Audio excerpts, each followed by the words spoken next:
Hello, everyone. Welcome to Developing Palates. I am Aaron Loomis, coming to you from the Ventura Cigar Company studio, and with me, as always, is June Liu. How you doing, June? Great.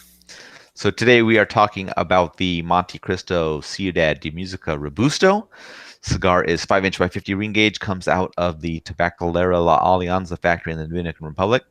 Wrapper is Ecuadorian Habano. The binder is from Nicaragua, and the filler is from Nicaragua and the Dominican Republic.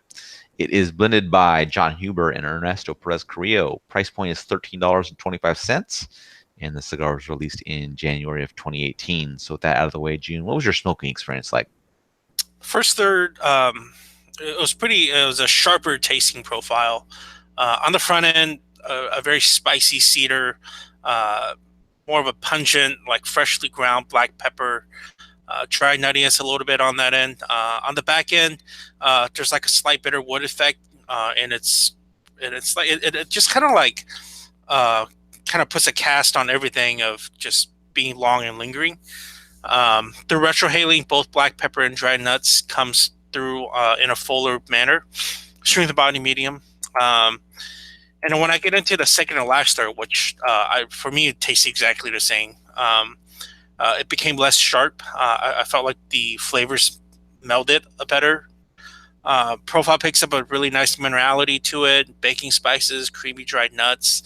It dropped that underlying bitterwood effect, which is a good thing.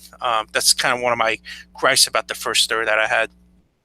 Other notes of the that spicy cedar, freshly ground pungent black pepper still maintained with the same intensities, but just it gave it that extra level of flavors given the minerality and the nuts. So strength inching towards that medium full, and body remain medium. In terms of construction, I rated it both to be pretty good. So very good actually. Burn to be very good. Only negative thing to say is a minor touch up that I did within the first third, and at times the wrapper not burning in complete unison with the other like binder filler tobaccos. Other than that, burn temp cool, 1 year solid ash marks, ample smoke production, draw perfect between air resistance, between resistance and airflow. So no big complaints there at all. Yeah, for me, the cigar started with some dark and slightly bitter wood, a little bit of mild black pepper. A little further in, that black pepper really picked up, as some cream kind of joined in and kind of knocked the bitterness out, pairing up pretty well with that dark wood note. About a half inch in, the flavors really started to meld together. Cream kind of smoothed out that dark wood and the black pepper notes. That kind of, yeah, how it built up through that first third. Red Trail was like a creamy wood note. As the third was coming to a close, that dark wood transitioned to like a slightly spicy cedar, but that cream and pepper was still there, and strength was kind of slightly above medium. Second, third, very full flavors of that slightly spicy cedar and cream. Black pepper started returning about a half inch in, started mixing well with the other flavors. Retrohale was the nice mix of the cedar and black pepper. Pepper settled down again, about an inch and a quarter in. Cedar transitioned to kind of like a musty and creamy oak note, and that was kind of what was up front. And strength was in the medium full in the second third. The final third, nice warmth kind of entered in to pair with that musty oak, with cream and the pepper kind of reduced a little bit. A little bit of mintiness started joining in with that musty oak. Cream and the pepper left the profile at that point. And the retro was kind of a warm musty oak as well. And strength kind of wrapped up at that medium full level. Regards to construction, burn was very good. Slightly wavy throughout, didn't need any attention. Ash held on through each third. And the draw was started a little bit tighter than I prefer, but in the second third, actually moved to kind of slightly looser than I prefer. So it was an interesting combination. It was just like just on each side of what I thought was perfect. So, what were your overall thoughts on this one? Um, I thought it was a good rendition of Ecuador Habano wrapper. I thought that the first third was a bit too sharp, and the finishing bitter wood, it wasn't good. So it was kind of average in that sense. Cigar really woke up with its flavors within the second and last third. I felt like it really hit its stride within the last couple of thirds, and it gave like a better symphony of flavors. It was good. I smoke it again.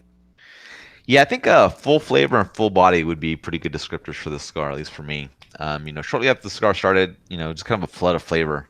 I got a really thick and chewy smoke that was pouring out of the cigar.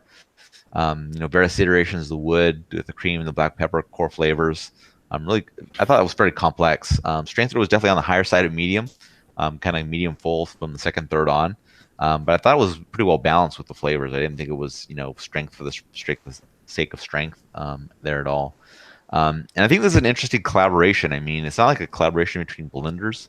It's kind of got Montecristo as kind of the big name on this. And then you got kind of Crown Heads playing in the mid. I think maybe kind of playing the middleman because they do cigars with Ernesto Perez Carrillo, and Ernesto doesn't work directly with Altadis. So kind of this weird combination of players to kind of put this cigar together. And one thing you have this band that takes up almost the entire cigar to be able to present everything that you want to present about the cigar. But I've seen some reviews that haven't been all that great on this cigar, but I think it's pretty good. I mean, I think we both kind of had a little bit of a rough start. Yours might have lasted a little bit longer than mine, but it finished well, which is kind of opposite of how most cigars are. Usually they start well and they finish kind of on the weaker side, but this was kind of an opposite thing. So, and this is, I think, a shorter Vitola than I've seen on some other reviews, so that might play a factor as well. But I thought it was a well done cigar, and I was a bit surprised, not knowing what to expect from this collaboration. Beginning of the scores, they gave it a 6.92, and Jiunn, you gave it a 6.72. How do you think that match up with your experience? It was good. So first third, kind of ramping up. The highlight of this is the last 2/3 with some good construction. I'm good with that score.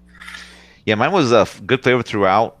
Very good construction, and overall thought it was good. So that's what it's just right below the 7 mark, which is a nice place to be. So, I'll be interested to see some other reviews that start coming out with this cigar just to kind of get a feel. I mean, I don't think that we're going to be the lone people that find this as an enjoyable cigar, but I'm always curious to see kind of how things shake out with other reviewers as well.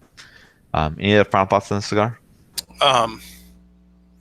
Actually, a couple of things. So, like when you're talking about the cigar perhaps have not received such great reception. I think timing's super key when it comes to reviewing cigars. I mean, a couple of months in the Extra Humidor and not reviewing it, within reviews that we've done have made a world of a difference for me when I go back and revisit it, like unofficially without putting it on our website, right?